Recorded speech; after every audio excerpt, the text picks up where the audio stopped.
सखी कर रही थी बोले बाबा बसहा पहिला चढ़ी अला माता भलावा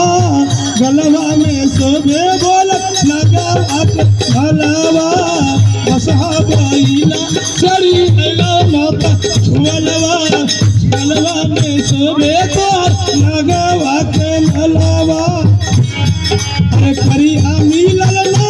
दुल्हा करिया मिलल ना ए बोले बाबा सब सखी चिढ़ाती थी अभी भी शादी मत करो दूसरा पति ढूंढ लेना, लेकिन मैंने एक ही शब्द कही कि जन्म जन्म के रगड़ हमारी रहो संभवर रहो कुमारी। हमारे पति भोले बाबा हो गए नहीं तो कुमारी रह जाएगी, क्योंकि हे सखी वो काले हुए तो क्या हुए, वो काली कमलिया वाला है 16,000 अठरानी थी घनश्याम मुरलिया वाला है। यहाँ गोरे काले का रिश्ता नहीं होता है, यहाँ रिश्ता होता है गुण और अवगुण को, गुण देखा जाता है,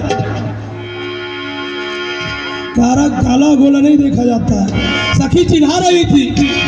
अरे बसहा पहिला चढ़ी झूमे माता बसहा पहिला गलवा में सोबे इनकर सारा फाते मालावा गलवा में सोबे इनकर सारा फाते माला करिया मिलल ना दुल्हा करिया मिलल ना करिया मिलल ना दुल्हा करिया मिलल ना गौरी रे गौरी रे गौरी रे तोरा दुल्हा